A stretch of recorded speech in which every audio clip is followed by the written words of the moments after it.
दोस्तों, सबसे पहले तो मैं आपसे माफ़ी मांगता हूँ क्योंकि मुझे इस मास्टरपीस का रिव्यू करने में पूरे 9 दिन लग गए।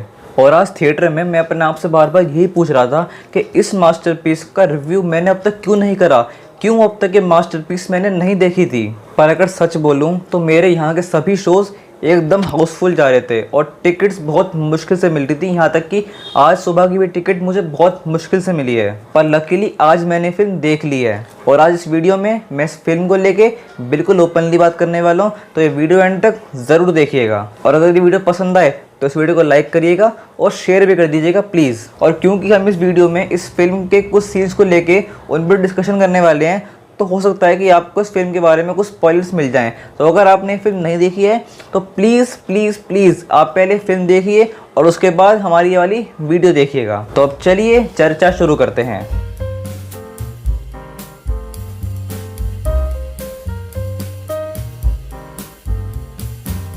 तो वैसे तो ये नामुमकिन है, मगर फिर भी जो लोग इस फिल्म का नाम पहली बार सुन रहे हैं उनके लिए मैं बता दूं कि इस फिल्म का नाम है द कश्मीर फाइल्स। और इस फिल्म के डायरेक्टर, या मैं कहूं वो सज्जन पुरुष जिन्होंने इस हकीकत को कुछ महान एक्टर्स के साथ मिलके पर्दे पर दिखाने की बहादुरी दिखाई है, उनका नाम है विवेक रंजन अग्निहोत्री। और मैं इस फिल्म के एक्टर्स के परफॉर्मेंस की बात नहीं करूँगा। और ऐसा क्यों? जब मैं इस फिल्म के सभी एक्टर्स का नाम लूँगा तब आप खुद समझ जाएंगे। तो इस फिल्म की मुख्य भूमिका में अनुपम खेर जी, मिथुन चक्रवर्ती जी, पुनीत ईसर जी, अतुल श्रीवास्तव जी, प्रकाश बेलावड़ी जी, पल्लवी जोशी जी और दर्शन कुमार जी। बात करें अगर फिल्म की कहानी की, तो ये कहना बिल्कुल गलत होगा कि आप इस फिल्म की कहानी के बारे में जानते हैं। और अगर आप ये सोचते हैं कि अरे भाई क्या हुआ, कुछ पंडितों का नरसंहार तो किया गया था, एक महिला के बस टुकड़े टुकड़े ही तो किए गए थे, एक आतंकवादी ने 24 लोगों को लाइन में खड़ा करके उनके यहाँ माथे में गोली तो मारी थी, जिनमें से एक 10-12 साल का बच्चा भी था, इसमें कौन सी बड़ी बात है? बस से सॉरी एंड मूव ऑन। तो माफ़ कीजिएगा, पर आपसे ज़्यादा घटिया सोच पूरी दुनिया में किसी की भी नहीं है। और हाँ, ये से सॉरी एंड मूव ऑन वाली बात पे भी मैं कुछ कहना चाहूँगा। जब विदु विनोद चोपड़ा की शिकार आई थी तो उन्होंने एक इंटरव्यू में कहा था, अरे ये कोई बड़ी बात नहीं है, just say sorry and move on. उनका कहना ये था कि जिन्होंने आपके भाइयों को मार डाला, जिन्होंने आपके सामने आपके बच्चों के माथे पर गोली मारी, जिन्होंने आपके सामने आपके पिता के टुकड़े टुकड़े कर डाले, उनको आप कुछ मत कहो, उनको गले लगाओ, से I love you and move on. अब इस बात से आप खुद अंदाज़ा लगा सकते हैं कि कितनी घटिया मेंटेलिटी है लोगों की। और दुनिया में कौन ये बात मान लेगा कि ये बात को कहने वाला खुद एक कश्मीरी पंडित है।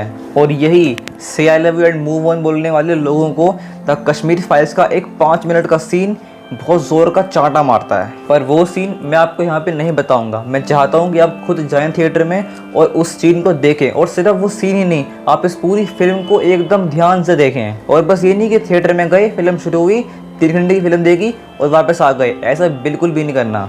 आपको उस फिल्म का एक एक सीन एकदम ध्यान से देखना है, एक एक डायलॉग एकदम ध्यान से सुनना है, तभी इस फिल्म को देखने का कुछ मतलब बनेगा। और ऐसा मैं इसलिए बोल रहा हूँ क्योंकि मैं जानता हूँ अच्छे से कि अभी तक आप में से 90% लोग ऐसे हैं जिन्होंने ये फिल्म नहीं देखी है। और सिर्फ आपको अकेले ही नहीं जाना है। अगर आपके घर में 10 जने हैं तो आपको 10 सीटें बुक करानी है। अगर आपके घर में 15 जने हैं तो आपको 15 सीटें बुक करानी है। आपको इस फिल्म को सक्सेसफुल बनाने में पूरा कंट्रीब्यूट करना है। तो चलिए अब बात करते हैं परफॉर्मेंसेस की। और यहाँ मैं हमारे सीनियर एक्टर्स की बात नहीं करने वाला, क्योंकि नेशनल अवार्ड से सम्मानित एक्टर्स की तारीफ करने वाला मैं कौन होता हूँ। यहाँ मैं बात करने वाला हूँ पल्लवी जोशी जी, दर्शन कुमार और चिन्मय मंडलेकर जी के बारे में। तो सबसे पहले मैं बात करूंगा चिन्मय मंडलेकर जी की। क्या परफॉर्मेंस दिया है, ज़बरदस्त। उनकी आंखों में हमें वो ईविलनेस साफ साफ दिखती है। जब वो इस फिल्म में पूरे जोश में अल जिहाद या फिर कोई भी उर्दू डायलॉग बोलते हैं तो उनके चेहरे पे वो ईविलनेस साफ साफ दिखती है। उनके एक्सप्रेशंस, उनकी एक्टिंग पूरी फिल्म में बहुत ज़्यादा अच्छी थी। उनकी परफॉर्मेंस फिल्म में इतनी ज़्यादा बढ़िया है कि उनको देख के हमें गुस्सा आता है और हमारा जी करता है कि बस आप समझ सकते हैं कि मैं क्या कहना चाह रहा हूँ। अब मैं बात करता हूँ पल्लवी जी के बारे में। तो दोस्तों, मेरे पास शब्द नहीं है उनकी एक्टिंग बयां करने के लिए। सच में उनकी एक्टिंग बहुत ज़्यादा बढ़िया है। किसी भी सीन में, चाहे वो कोई स्पीच दे रही हो, कोई गाना गा रही हो, दर्शन कुमार जी, या फिर चाहे वो किसी का भी ब्रेन वॉश कर रही हो, उनके चेहरे पे वो एक्सप्रेशंस बहुत ज़्यादा बढ़िया होते हैं। फिल्म में जो उनका कैरेक्टर है प्रोफेसर मेनन का, उस कैरेक्टर के जैसे इस देश में पता नहीं कितने सैकड़ों, हज़ारों, लाखों लोग हैं जो कदम कदम पे, हर मोड़ पे न जाने कितने टीन्स का, कितने कॉलेज के बच्चों का ब्रेन वॉश करते हैं और उनको देश के खिलाफ भड़काते हैं। जो युवाओं से ये कहते हैं कि तुम टेररिस्ट से मत लड़ो, वो तो बिल्कुल सही है, तुम लड़ो गवर्नमेंट से, क्योंकि तुम्हारी असली दुश्मन इस देश में जितनी भी मुसीबतें हैं उसकी जड़ गवर्नमेंट ही है। और अगर लास्ट में मैं बात करूं दर्शन कुमार जी की, तो भाई मेरे लिए ये उनकी अब तक की बेस्ट परफॉर्मेंस है। इससे पहले मैंने उनको मैरी कॉम और बागी 2 में देखा है और दोनों फिल्मों में उनका एक छोटा सा रोल था, पर इस फिल्म में वो एक मेन लीड में है। एंड ट्रस्ट मी, मैं सच बोल रहा हूँ, उनकी एक्टिंग मुझको फिल्म में सबसे ज़्यादा अच्छी लगी। देखिए, जब भी हमसे कोई ये पूछता है कि तुम्हारा फेवरेट क्रिकेटर कौन सा है, तो हम ये बोलते हैं कि विराट कोहली या फिर रोहित शर्मा। हम ये नहीं बोलते कि सचिन है, क्योंकि सचिन सर तो सबके हैं। मेरे कहने का ये मतलब है कि पुनीत ईसा जी, अनुपम खेर जी, मिथुन चक्रवर्ती जी, इन जैसे महान कलाकारों के होने के बावजूद भी दर्शन कुमार जी ने इतनी ज़्यादा अच्छी एक्टिंग करी है। स्क्रीन पे उन सभी एक्टर्स के होने के बावजूद भी दर्शन कुमार जी अपनी छाप छोड़ के जाते हैं। तो हाँ, एक्टिंग में तो किसी ने भी कोई भी कसर नहीं छोड़ी है। फिर अगर बात करें डायलॉग्स की, तो देखो इस फिल्म में एक से बढ़कर एक डायलॉग्स हैं, पर अगर बात करें कुछ बेस्ट डायलॉग्स की, तो मुझको इस फिल्म में सबसे अच्छे बस 2 डायलॉग्स लगे। जहाँ शिव सरस्वती हुए, ऋषि कश्यप हुए, वो कश्मीर हमारा था। जहाँ पंचतंत्र लिखा गया, वो कश्मीर हमारा था। और दूसरा डायलॉग है दर्शन कुमार जी और मिथुन चक्रवर्ती जी का। दर्शन कुमार जी कहते हैं, ये सताए हुए लोग गन्स नहीं उठाएंगे तो क्या आरती करेंगे। और मिथुन चक्रवर्ती जी कहते हैं कि कश्मीरी पंडितों ने तो कभी बंदूक नहीं उठाई। देखिए, सुनने में आपको भले ही डायलॉग्स बिल्कुल आम लगें, पर फिल्म में इन डायलॉग्स का, इन सभी सीन्स का अपना एक प्रभाव है।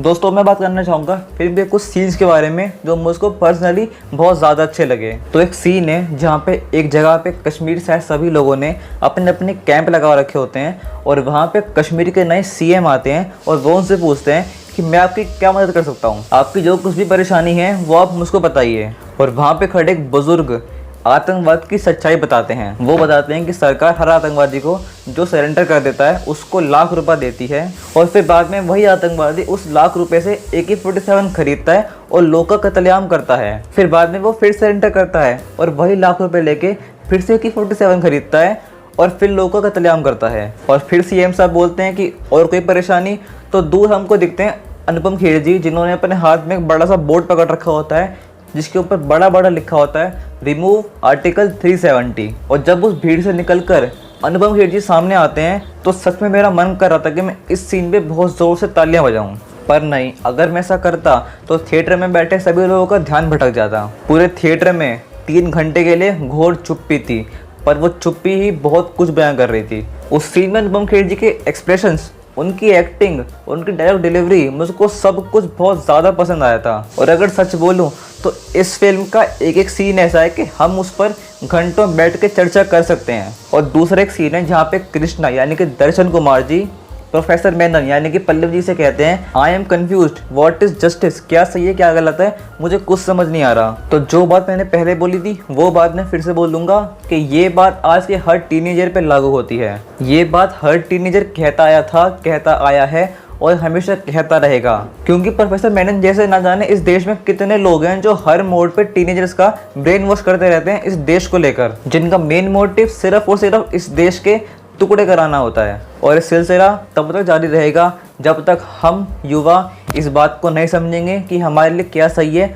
और क्या गलत है। जब तक हम गलत रास्ता छोड़ के सही रास्ते पे नहीं चल देंगे, तब तक ऐसे कुछ लोग हमारा ब्रेन वॉश करते रहेंगे और हमारे मन में, हमारे दिल में देश के लिए गलत भावना डालते रहेंगे। और दोस्तों, तीसरा और आखिरी सीन इस फिल्म का एंड का सीन, जब दर्शन कुमार जी ने स्पीच दी थी, तो जैसे जैसे क्लाइमैक्स नज़दीक आ रहा था, मेरी हाइप बढ़ती जा रही थी कि अब अपने देश, अपने परिवार, अपने कश्मीर का सच जानने के बाद दर्शन कुमार जी का कैरेक्टर कृष्णा क्या स्टैंड लेगा। एंड आई मस्ट से, उस स्पीच के बाद दर्शन कुमार जी का कैरेक्टर कृष्णा हम सबका दिल जीत लेता है। दर्शन कुमार जी की एक्टिंग मुझे पूरी फिल्म में बहुत ज़्यादा पसंद आई, पर उस एंड के 5-7 मिनट में हमें बिल्कुल ही नया कृष्णा देखने को मिलता है। उस सीन में दर्शन कुमार जी ने अपनी पूरी जान लगा दी थी। उस सीन को लेकर मैं बस ये बोलूँगा कि उस एक 5-7 मिनट की स्पीच में विवेका अग्निहोत्री जी ने लेफ्टिस्ट, लिबरल्स, कम्युनिस्ट, टुकड़े टुकड़े गैंग, इन सबको एकदम एक्सपोज करके रख दिया है। ये 3 सीन्स जिनके बारे में मैंने अभी बात करी, ये मेरे लिए इस फिल्म के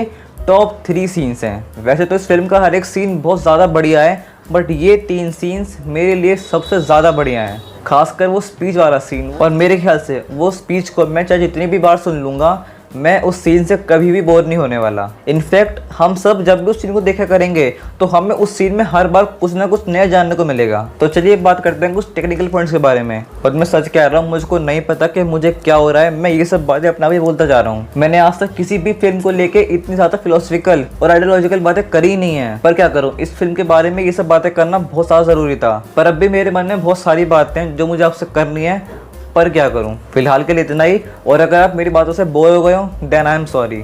तो बात करें अगर सबसे पहले स्क्रीन प्ले की, तो बहुत ही बढ़िया स्क्रीन प्ले इस मूवी का। सभी चीज़ को जिस तरह से फ्रेम बाय फ्रेम दिखाया गया है वो सच में देखने में बहुत ज़्यादा अच्छे लगते हैं। और इसमें मैं ये बोलना चाहूँगा कि इस फिल्म में जिस तरह से सीन्स को लिखा गया है वो सच में काबिल तारीफ़ है। और सबसे ज़्यादा तारीफ़ होनी चाहिए विवेक सर की और सौरभ पांडित जी की, जो कि इस फिल्म के राइटर्स हैं।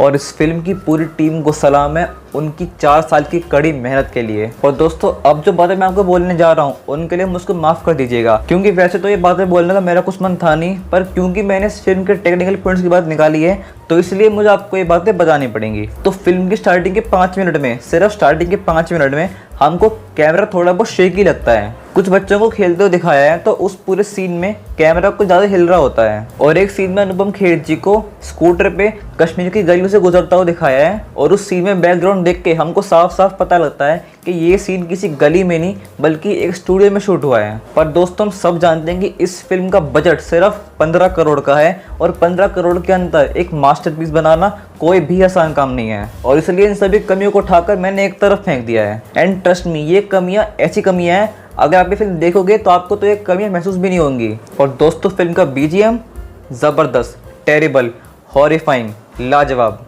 जब जब हमें कश्मीरी पंडितों पर जुल्म होता हुआ दिखाया गया है, उस सीन के जो पीछे बैकग्राउंड म्यूजिक बजता है वो बीजीएम उस सीन को और ज़्यादा स्ट्रॉन्ग बनाता है। और दोस्तों, इस फिल्म की एक और सबसे ज़्यादा खास बात जो मैंने तो नोटिस करी, पर मुझको ये नहीं पता कि वो और किसी बड़े क्रिटिक ने नोटिस करी कि नहीं करी। और उनमें से पहली बात यह है कि हमने बड़े दिनों बाद किसी बॉलीवुड फिल्म में हमारे देश का असली नाम सुना है। इस फिल्म के हर एक सीन में हमारे देश को भारत नाम से संबोधित किया गया है, और ये बात देख के मुझको सच में सबसे ज़्यादा खुशी हुई।